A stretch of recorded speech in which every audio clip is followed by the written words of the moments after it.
Mabuhay ug madayaw ug malipayong Pasko sa atong tanan, and welcome to our edition for today's or for this week's Pep Talks. And syempre, di ato padidugayon na no, ang ato kauban karong buntaga, walay lain kundi our Regional Director of the Department of Tourism Region 11, RD Tanya Rabatan. RD, may buntag RD. May buntag Ian ug may buntag sa atong tanan. Mabuhay ug madayaw, and we thank our media friends here this morning. And of course, our partner, SM Lanang. All right. And RD will be sharing with us later on the highlights, the key achievements, and other activities of the DOT-11 for the year 2024. And of course, kauban gyapon nato pod our colleagues sa Department of Tourism, Ms. Kat Anuta Rubio, who will give us later an update of the Davao Adventure Challenge. Morning, Kat. Good morning po, everyone. Mabuhay ug madayaw. Sige. Sugdan na to, we'll start the ball rolling, no? RD, may buntag usab, and 2024 is quite a very productive year for DOT Region 11. So probably you could start sharing with us kung sa ito mga key highlights or achievements of the office for this year.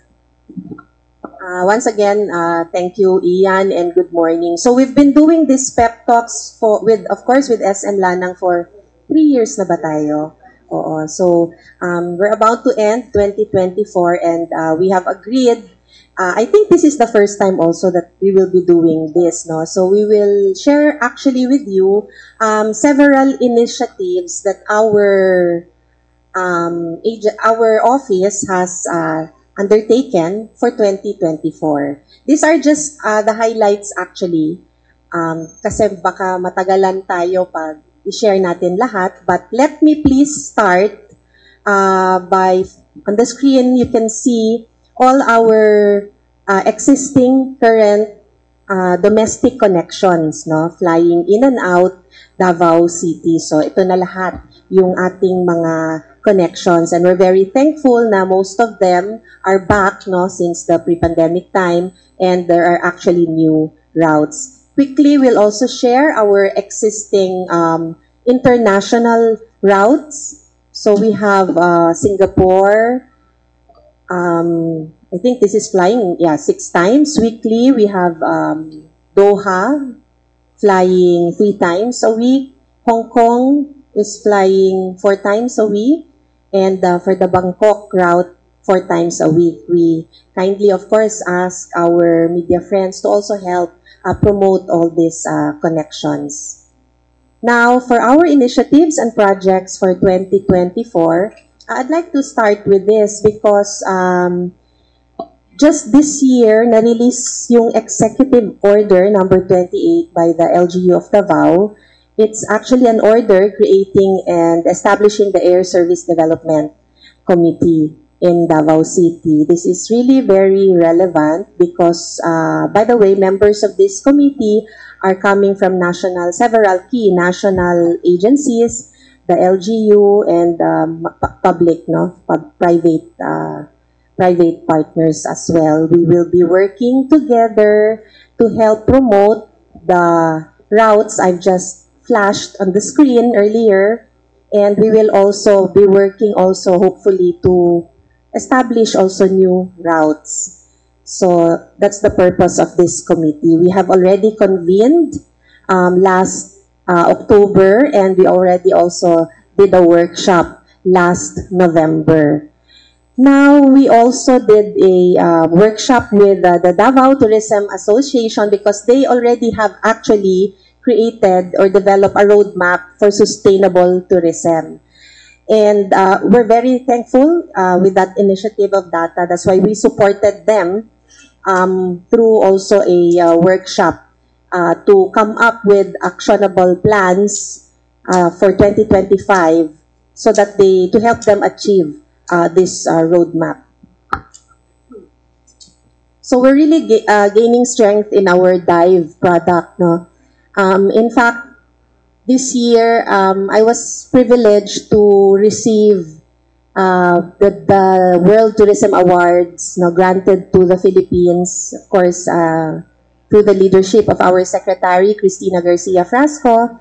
Nakatanggap tayo ng Best Diving Destination. Actually, it's already the Philippines' 6th year to receive this accolade from the World Travel Awards. Tayo po ang nag-receive ng award on behalf of the Secretary. So now for Davao, we continue to participate on the Philippine International Dive Expo. Hopefully next year, makaparticipate din tayo sa iba. But this year, we also participated in the Sydney Go Diving because we really want to grow more our dive product.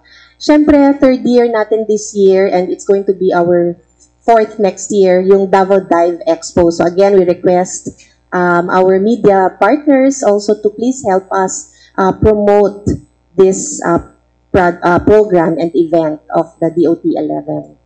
Meron tayong yung tinatawag na BDIP Mati, celebrated, that's not Kabilin, that's Puhada Festival. Sorry for that error. And then we participated in the Mindanao Tourism Expo. And every year since 2019, we do celebrate our heirloom dishes through the Buwan ng Kalutong Filipino. Of course, in partnership with the DA and NCCA, we also celebrate our farmers during this time. We continue to host familiarization trips.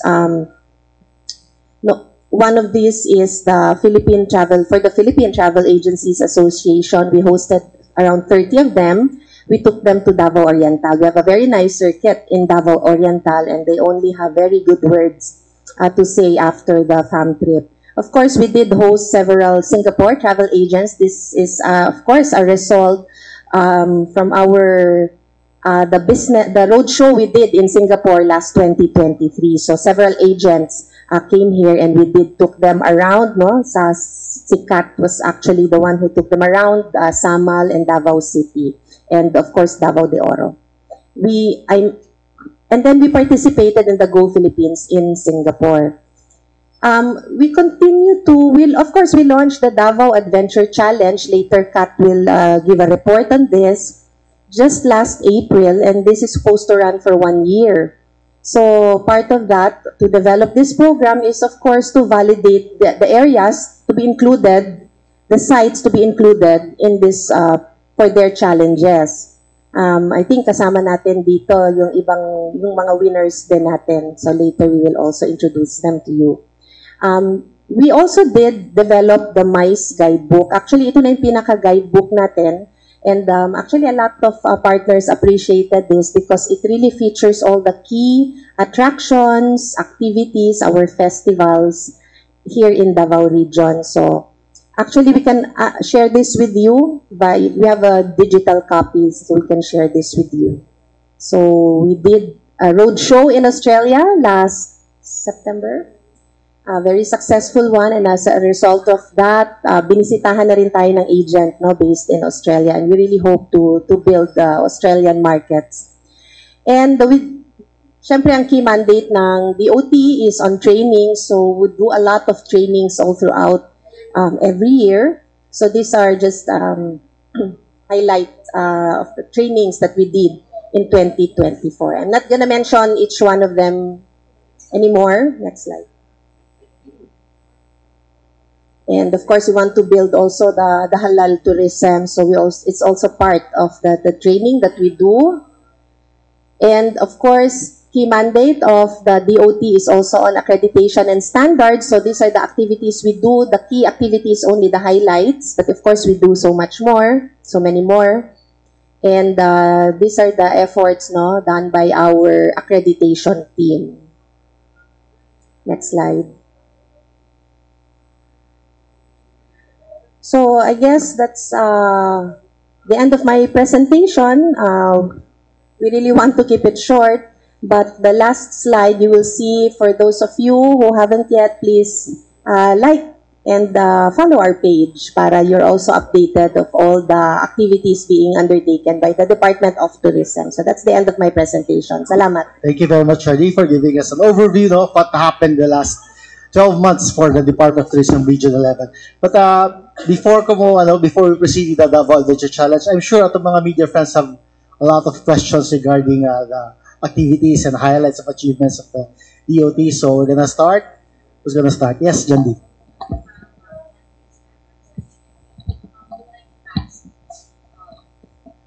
Well, as we elevate the quality of tourism in Davao City, how much revenue have we gained for the 2024? And also the visitor receipts? Do we have an update on that?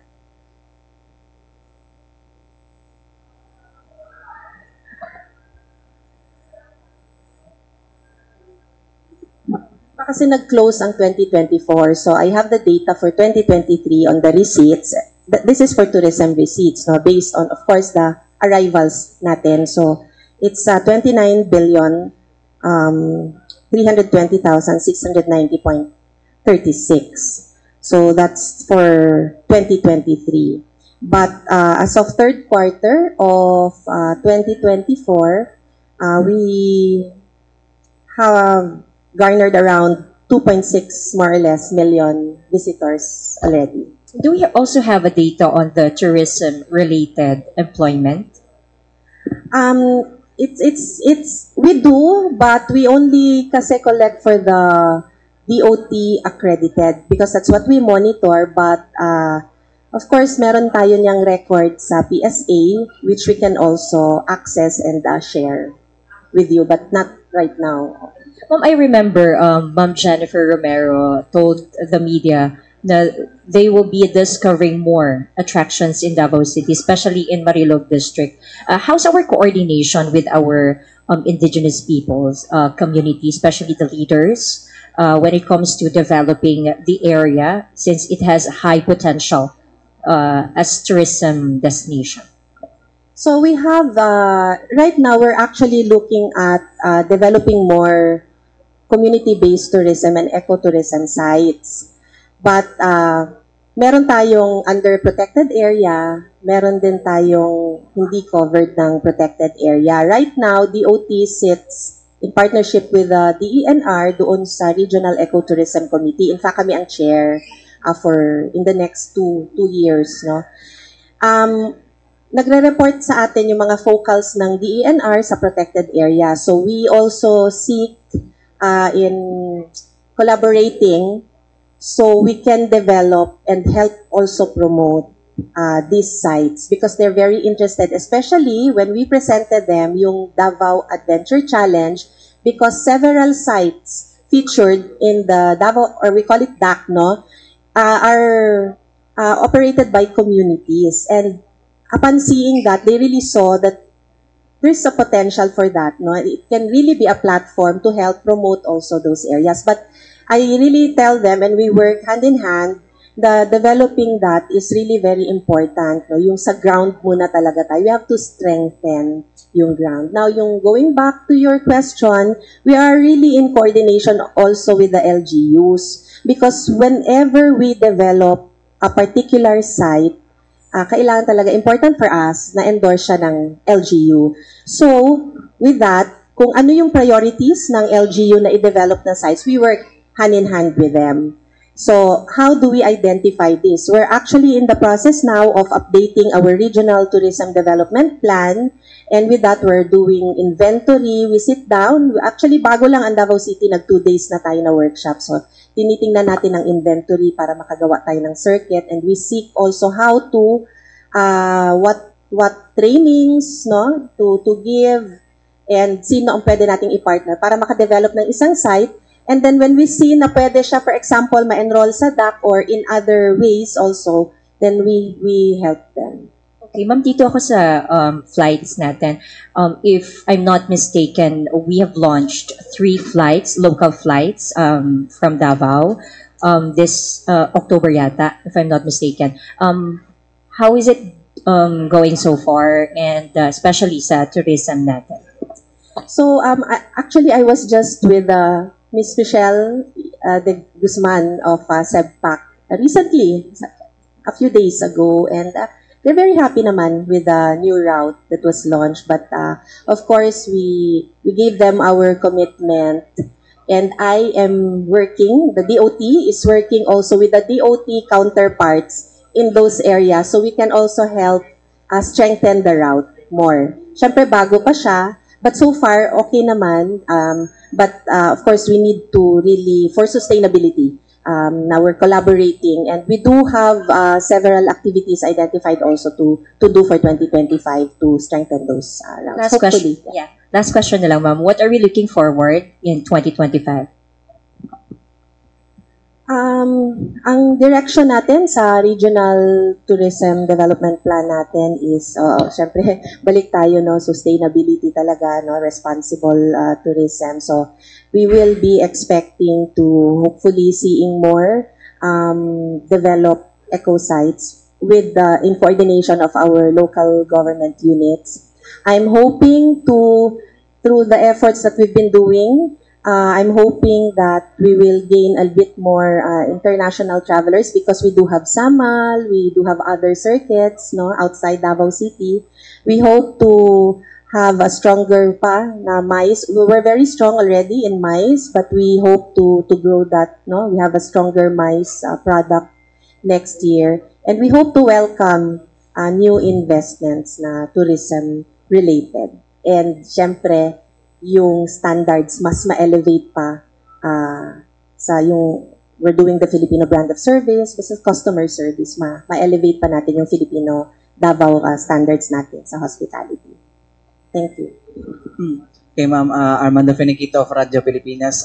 Ma'am, pwede natin mabalikan, Ma'am, kung ilan ba yung target natin for tourist visits, tourist arrivals for 2024, and as of this moment, ilan na po, na-hit na po ba natin yung target na yon? Wala pa kasi nagsarado yung December, so ang data ko nasa last third quarter pa. So nasa 2.6. Ang target natin is 3.5. 3.5. Yeah, and we're confident naman na malampasan natin. Ma-hit natin yung target natin. How about the 2025? Meron na ba po ba tayong target na tourist arrivals? Magbe-base tayo sa 2024 natin. So normally we peg 10%. Higher. Okay. Actually, Ma'am, you are mentioning about the MICE industry here, and there are some group of people, sinabi nila parang umihina na daw yung parang mga nagsasagawa ng mga seminars o yung mga national conventions dito sa Davao City. It's because of some factors, no? Sa inyong assessment po, kumusta po yun? Based on the data, no, na nakikita natin, maganda naman, no. We continue to welcome mga conferences and conventions, no. We have one of the biggest lately, no, yung sa PICPA, ang laki nun, dito yon.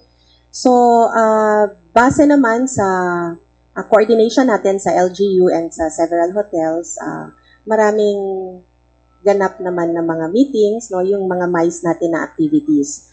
In fact, sabi ko kanina earlier, ang ino-hope natin for 2025 is to welcome more investments in that sense, no, because we do need more pa na players because so that we can cater to all these MICE activities. So, right now, Ma'am, meron na bang mga papalabas ng intent, no, to build or to establish a MICE facilities dito sa Davao?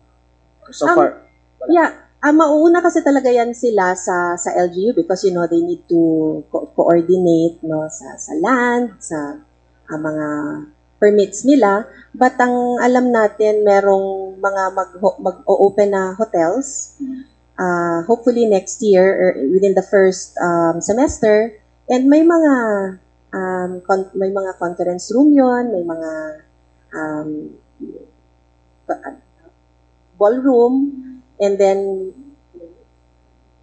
may mga convention facilities and may mga ganon, but mga ilang hotels po yun, Ma'am, possibly? Dito, liwag muna tayong Davao City pa lang.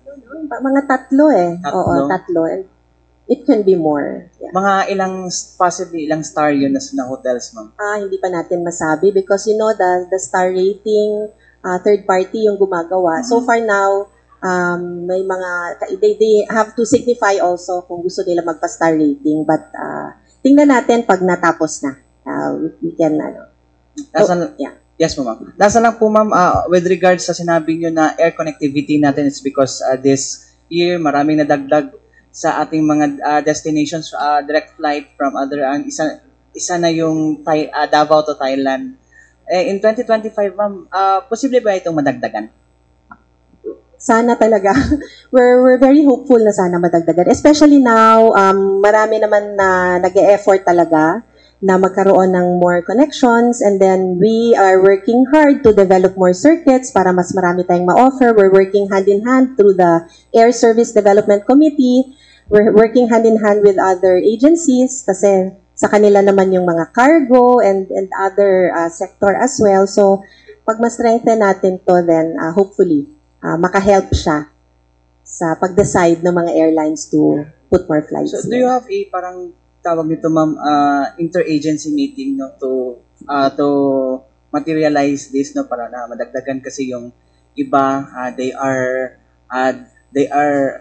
hoping and dreaming na mayroon ng ibang flights like sa ibang area sa Japan and some are in sa Korea and China. Interagency through the Air Service Development Committee because it's already an established committee. So, nag-convene na yon, and meron rin kaming plans for 2025. Okay, thank you. Thank you. RD, good morning. RD, can you confirm about this, may mga conventions daw supposedly na gagawin dito sa Davao City but na-cancel? May we know the reason po? Sorry, I think best for the city tourism kasi ang ano natin, lahat ng mga convention, mga conferences, dumadaan sa kanila for permits. So, hindi muna yan dumadaan sa DOT actually. So, nalalaman natin pag nakakatanggap na tayo ng request from them for assistance, for example, welcome reception sa airport and other things. Will this affect po sa accommodation natin po? Ang alin, if may, yes, because that's warm bodies coming in, di ba? If, but for the data on that, I think it's best. I have no knowledge talaga sa specific na cancel na convention. So maganda yan sa City Tourism Office. Correct. Aside po, another question, RD, aside po sa additional air connectivity natin, how about naman po sa mga activities natin sa ports? Nadagdagan ba si To-Go? Wala pa kaming coordination lately, but we seek to meet with them first. Part siya sa agenda namin sa January to sit down with them. How about po yung beg natin na kilalanin ang Jose Abad Santos as surfing capital po? Any update? Yeah. So ngayon, as I've mentioned earlier, we're updating our regional tourism development plan, and our schedule to sit with Davao Occidental is January. So doon yan lalabas because that's really the purpose of this dev plan, para mapalabas natin ano yung mga ready na destinations, ano yung mga ready na sites, ano yung gusto nilang i-develop, ano yung direction na gusto nila, so that we can all work together to help establish this. Last na lang po, RD, how effective po ang atong Davao Adventure Challenge, and mupadayon pa ba ni siya next year? First of all, isa talaga siya sa program ng DOT na nakita ko talaga na mas excited pa yung mga LGUs.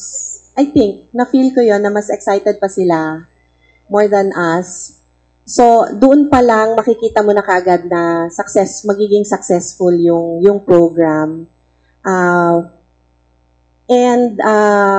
Sorry, ano yung question mo? Padayon ba siya next year? Pagpadayon ni next year. So, karon nag-meeting nami kung unsaon namo siya i-launch, i-continue for next year. But siguro safe to say already that definitely madagdagan ng konti yung mga sites na featured, and then may mga content features na i-add para mas maging exciting yung Davao Adventure.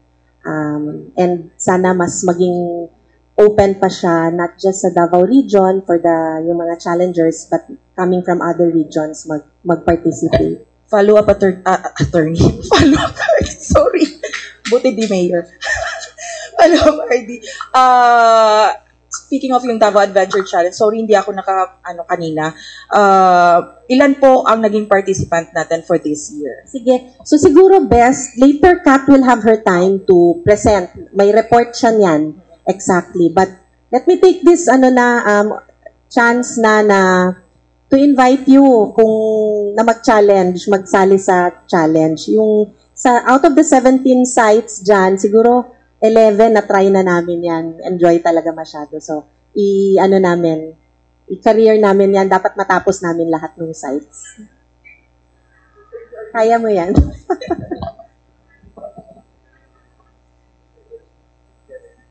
Dali lang daw po, RD for the camera. Very good.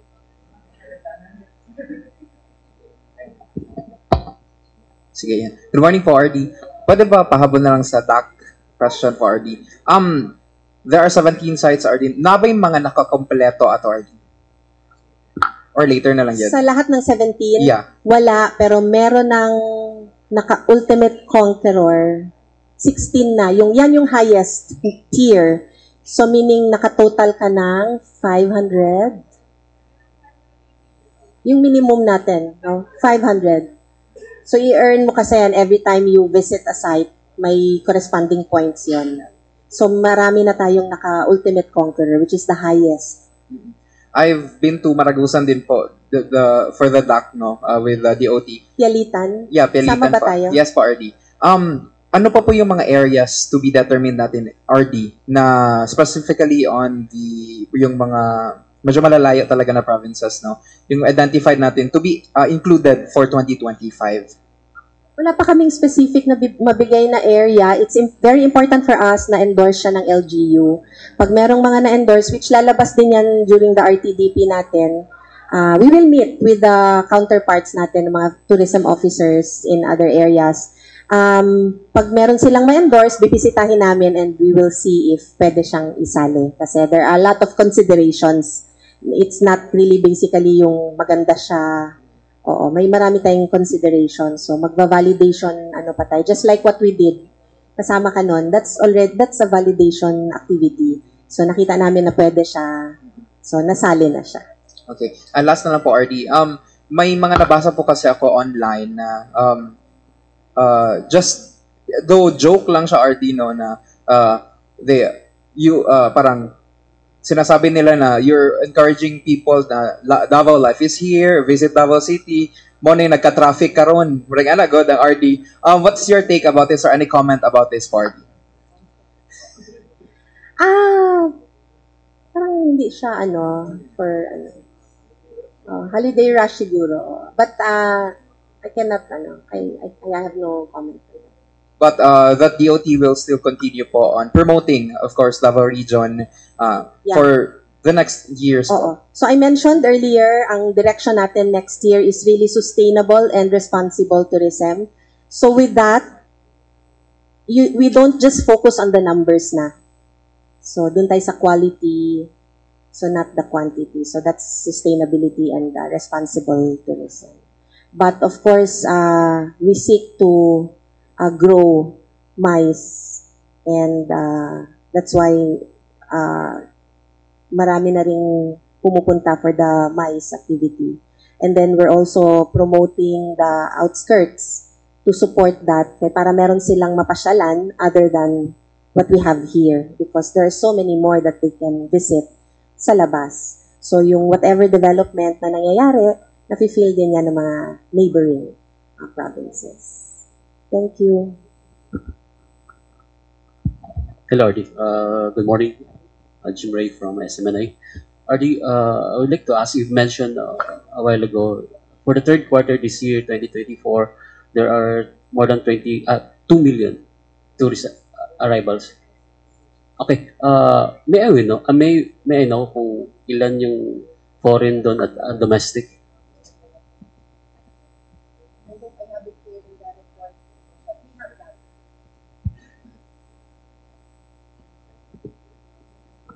Okay, ang nakita ko lang sa ating data, 3% to 4% yung foreign. It's not included in yung briefer na pinadala sa akin ngayon, but we have that data because we monitor the foreign arrivals. But ang nakikita ko, like for example, 2022, 2% siya. 2023, nag-3%. Ngayon, hindi ko pa masabi kasi nasa 2024 tayo. So yun yung gusto kong tingnan ngayon. Okay, so Kasi may mga efforts tayo, di ba, na roadshows. optimistic po tayo na positive yung increase po natin for this year, 2024. Another last question lang siguro to. RD, may ano kung ano pa yung mga inaay ho natin na location or site aside from Davao City, sa other provinces na i-develop or nakita ho natin na may potential pa except doon sa mga existing na? Actually, pinopromote na namin ngayon. Meron tayong tinatawag na Coastal to Island Circuit. This covers Davao City because they start in Davao City because the gateway is here and they go to Davao del Norte, Davao de Oro, Davao Oriental. Yun yung tawag sa circuit na yun. Then we have another one, what we call the Countryside to Highland Circuit. It covers Davao City and then Davao del Sur. Right now, we work hand in hand with our tour operators para matulungan tayo na makakam up pa ng more attractive tour packages, especially now that we have these 3 additional flights na na-mention earlier. And the other, no, we need to also help sustain that. With that, again, I go back that we're still in the process of our RTDP and ang consultation natin for the 5 provinces is next year. We did Davao City this year. Yung 5 provinces, January of next year, yung consultation sa kanila. And then we hope to complete the Regional Tourism Development Plan by March. And with that, baka may lalabas pa doon na mga bago na pwede talaga na they may be ready after all, na pwede nang ma-promote, but some needs some help pa to develop. Good morning, RD. Julius po from Brigada. Tanong ko lang po, RD, may malaking tulong ba sa tourist arrival itong mga incoming election sa inyong monitoring po? Like 2022, may impact ba siya na po? Sorry, hindi ko siya natingnan in that angle kasi. Oo. Okay. So, another question na lang po. Kahit ba ngayon po, medyo mahirapan ba tayong mag-promote sa Davao City, especially na siya sa Mindanao, RD, may mga factors po ba na minsan mahirapan tayo na mag-convince ng mga bisita na pupunta dito? Well, I can't deny that it is a setback, no? It is a setback. But, in fact, I think, lately, maraming nagte-take interest talaga sa Davao. We feel that actually when we go out. So, setback siya, yes. But, na-feel ko especially 2024, maraming kasi may mga road shows din kaming ginawa abroad. So, parang they're really very interested. And even 2023, I was able to do some road shows also. Parang very interested sila sa Davao. So, I have very, positive na we will really improve by 2025.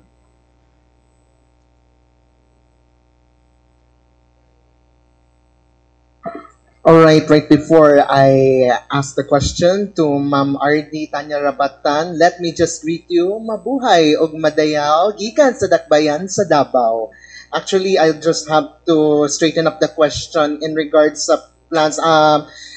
On your part as the regional director, how do we eye in regards sa mga accreditations sa hotels that are Muslim friendly, especially nga naidaghan na mga delegates pohon in the future, not so distant future, for conventions. Once and for all, I needed to have your answer. Kung naabatay plano that there are certain hotels that seeks accreditation to follow the standards for our Muslim community, not only in the Philippines, but for the entire BIMP Iaga and for the entire archipelago. Thank you so much for your question. Yes, in fact, meron tayong, ang DOT, may nilabas na memorandum circular for Muslim-friendly establishment, accommodation establishment. Lately, ewan ko kung nalabas na yung sa restaurants naman. So, meaning, this is different from halal certification. Maraming halal certifiers. this is different. So, this is just, may checklist tayo na binigay sa mga hotels na pag may mga nasunod sila doon na minimum standard, pwede silang magpa-certify as Muslim-friendly establishments. But, kailangan with a commitment also na within 1 or 2 years, mag-lead sila to a halal certification. Kasi medyo baka nahihirapan pa kasi marami pa silang kailangan i-comply. Mas kasi yung mas marami tayong requirements for the halal certification. So pwede silang mag-start sa Muslim-friendly establishment. And yes, may mga nakakausap na kaming hotels na interested. So the first step is kailangan mag-signify sila sa amin na gusto nilang magpa-certify.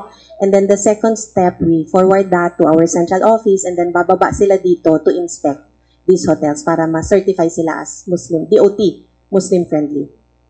Last on my end, right before na yung mga ubang pangutana and also the awarding sa mga bagong challengers, eyeing on those siguro for the benefit of our viewers if they're watching live on Facebook and YouTube, what is high hopes for the Department of Tourism and in your part as the regional director for 2025? I know it's a frequently asked question annually, but what are the high hopes that our tourists that will be visiting Davao region in some specific sites na gusto na nila mo adto? High hopes. For Davao. For 2025, hopefully, a more improved tourist experience. Overall tourist experience, and this comprised of many elements. So mag-focus tayo because we have a very visionary tourism secretary who inspires us, no? We anchor on the vision of our secretary, and with that marami tayong strategies. So magbe-base tayo doon, no? Doon tayo naka-anchor. So ang ending nitong lahat really is an enhanced overall tourism experience. Okay. Mag-follow up lang ako. I'm sorry, but I really have to ask. I'm curious lang kasi ako. I'm interested to know also. Given the political climate, no, are we somehow affected or challenged in terms of development in our, elevating the quality of tourism in Davao region? Alam mo, ang relationship or ang partnership ng tourism stakeholders, the private, and then natin, no, sa tourism. This is for tourism. I'm just talking about tourism. Ang partnership natin with our private stakeholders is really very strong. So even now, no, if you're saying that there's that, no, we still continue to do all our activities together, still strong. Wala akong naramdaman na not. So, ibig sabihin, with that partnership, we were able to conduct all our activities na walang problema sa amin part. We also have the relationship between us and the private, and us and the LGUs remain intact as of this moment. So with that, kita naman nyo, itong Davao Adventure, marami tong LGUs. So ang ganda. So we wish to remain that way because after all, we are all working really towards really providing more opportunities, especially doon sa mga far-flung areas, the communities who need our help, the hotels who need our support. So that's my answer to your question. Thank you. RD, with your permission, we'll just have a quick pause with our Q&A. I'm sure daghan pong pangutana with regards sa DAC, so I'll give the mic to Kat for our update, the Davao Adventure Challenge this year. Kat? Thank you, Sir Ian. So, for the benefit ng mga hindi pa nakakarinig, nakakaalam ng ating Davao Adventure Challenge program, so this is one of the key programs of the Department of Tourism. So, yung Davao Adventure Challenge, it's a year-long Adventure Challenge, highlighting, of course, promoting the adventure tourism in Davao Region. So within the adventure period or challenge period, which is last May 1, nag-start, 2024, hanggang February 28. So all our tourists, locals, mga guests can visit all the adventure sites enrolled in our program, where every visit will earn them points for rewards and recognition. So that's why we're also here to reward and acknowledge our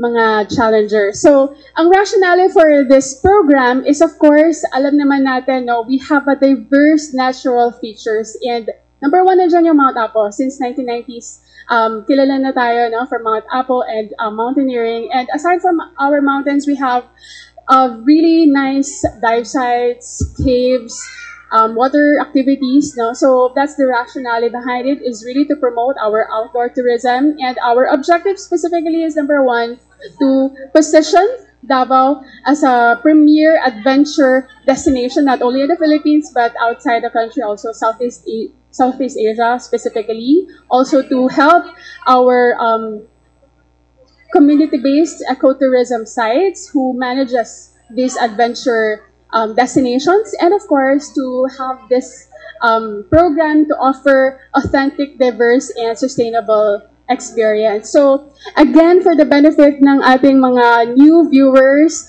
the adventure sites enrolled in the Davao Adventure Program, we have hiking trails, Mount Apo, Mount Tinor, and Mount Hamiguitan. Tapos, for our water adventure activities, we have water tubing sa Sibulan, sa whitewater rafting also here lang sa Davao City, you can do that. Skimboarding in Dahican in Mati, and snorkeling sa ating Tacloban tour sa Samal. So for diving, sa lahat ng mga divers, you can try the different dive sites in Davao that's enrolled, the Samal, of course, Govgen, and Pujada Bay. For the chasing waterfalls, we have 3 options for you. The Tagtugonan Falls, wherein you can do rappelling. So mas mataas yung points niyan because there's more adventure. Tapos Pialitan Falls and Tagbibinta Falls in Maragusan. So for our cave exploration activities, we have the Subon Cave in Matanao and the Okbot Cave naman sa Kapalong in Davao del Norte. So, mga heights and flights, mga mahilig sa mga ganitong activities, of course, we have the ultralight plane ride experience in Mati and the Eden Sky Rides, the different Eden Sky Rides that will earn you 10 points. So, malapit lang siya. So, ang journey ng challenger, of course, they need to register online at dotxievents.com, and then they can choose the challenge and select the challenge that they want. Once they're there, select nila yung QR code, and then just submit pictures and stories of the adventures, no? And once they hit the levels, corresponding points, meron po tayong awards and recognitions for them. So, this is the update as of December 19, yesterday. So far, since we started, we have, from May 1, we have a total of 1,359 registered challengers. Tapos, we have 372 approved challenges.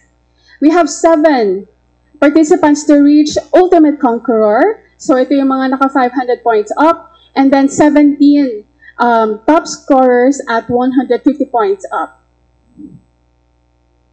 Right, so very quickly, ito sila yung mga naka-top 10. Last October 18, we awarded 6 of the Ultimate Conquerors and some mga challengers, no, yung mga nagka-qualify.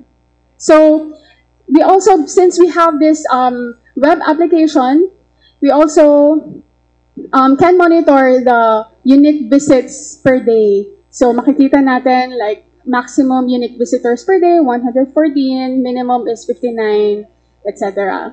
So for the challenges natin, nangunguna yung mga medyo malalapit, of course, sila Mount Tinor, Mount Apo, also si third place si Subon Cave, si Santa Cruz, Okbot Cave, etc. So again, these are 17 sites. So nakikita namin, no, with the web app, nakikita natin kung sino yung mga madalas na pupuntahan.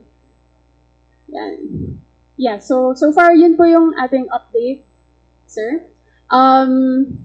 Hindi na natin i-discuss yan. So, mag-award po tayo, sir. Yeah, maybe we can proceed with the awarding of our new batch of Ultimate Conquerors. Tama ba? Ultimate Conquerors, no? Yeah, so let's start with the challenger. So, meron po sa challengers, ito yung tawag natin sa mga naka at least 150 points. And actually, we have two. Kiblatin Leonilia, unfortunately, hindi pa siya makakarating. Si Sir Cagas Felix, nandito po siya. So, as a challenger... Can you join us here? Yes, please join us here. As a challenger, you will receive DAC merchandise, which is DAC Tube Mask. Thank you so much, sir.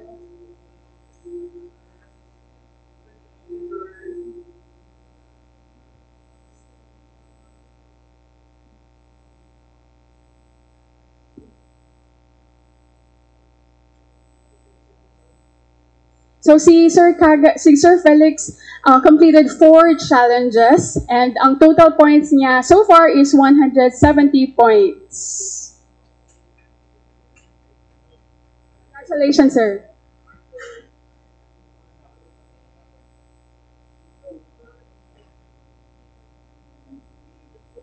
Thank you, sir.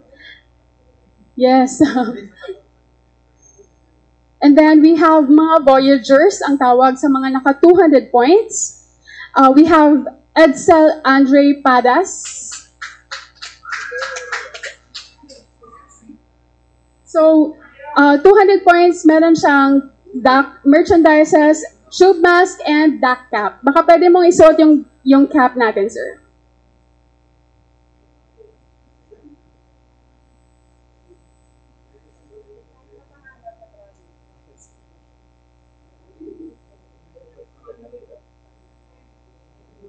So, si Sir is, I think, 5 challenges completed.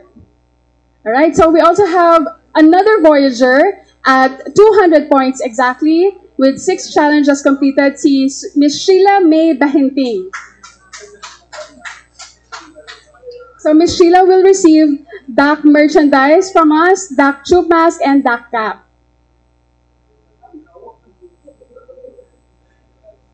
Ms. Sheila May Bahinting.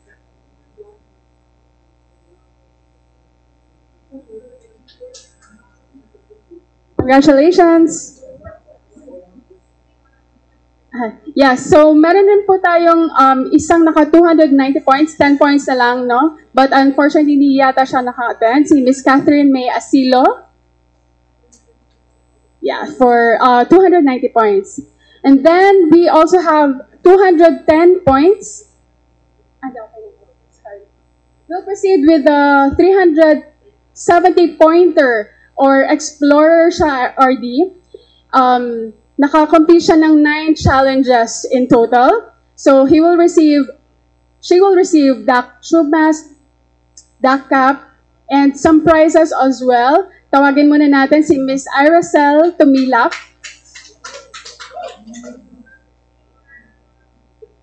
So she earned again 370 points with 9 challenges completed, and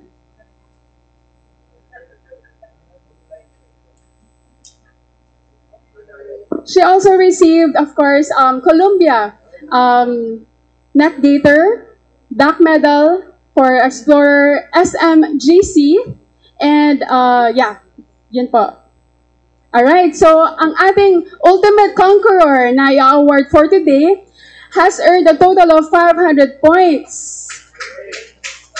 And nakakomplete po siya ng, I think, 15 challenges or 14 challenges. Alright, no other than Mr. Adalberto Pino. So, as a challenger, yung 150 points, naka-earn siya ng DAC, mga merchandise, DAC tube mask, DAC cap, also a DAC medal for the Explorer, yung 300 points na na-earn niya, DAC medal as Mega Explorer for the 400 points, overnight GC from Malagos Garden Resort, also a merch from Columbia, DAC trophy, and a round trip ticket courtesy of PAL. Congratulations po.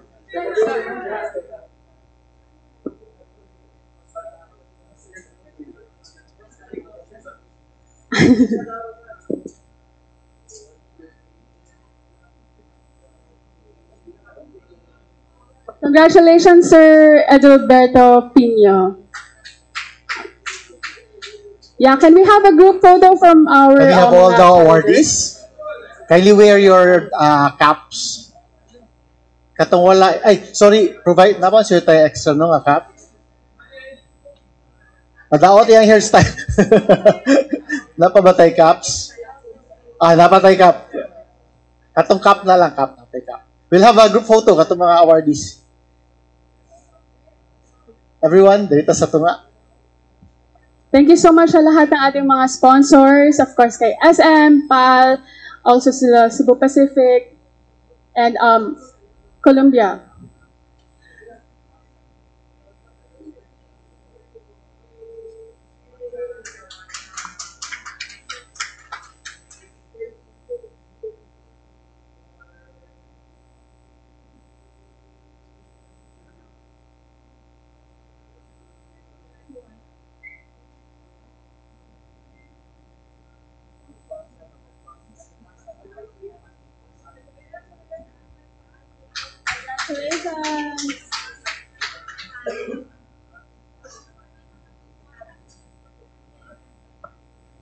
Okay, congratulations. Yeah, congratulations to all our awardees, our new batch of Davao Adventure Challenge awardees. And padayon tanong, if you might have questions with regards to our DAC, we have 10 minutes more to go before we'll have our media day with with SM. Maybe we can ask the ultimate conqueror, si Pino po. Adalberto, to join us there sa Tubangan. So, naka 500 points po si Sir. Ang latest niya po, talagang hinapol po ni Sir yung Mount Apo. Have a seat. Tingkod sa ta. Sige, pangutang na to, how was his experience, no? How was he able to achieve katong, pila ka points nga ni Kat, ang total? 500. 500, dili more than 500 yun. Okay, share with us your experience sa DAC. And unsa kadugay ba nimo ni siya na-accomplish? Pila ka bulan? Mabuhay Madayaw. I am John Marquez Pino from Compostela, Davao de Oro.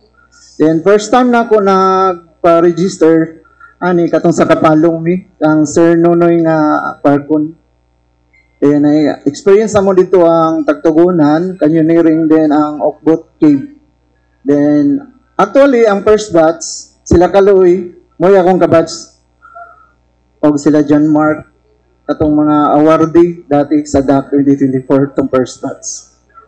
Then lahi lang ko kay dagan mo priorities pod na po sa trabaho, pamilya. Then moingon taglaag kinahanglan gyud kung mulaag ta na tay budget, di ba? Mo gyud ato ang nunaon. And nagpasalamat tayo ko sa DOT 11 sa initiative sa Davao Adventure Challenge 2024 kay daghang kog mga lugar nga naadtuan nga wala pa nako na adtuan within Davao region. Daghan pa man day mga sites dahil nga mas napa nindot siya. Need pa nato i-explore.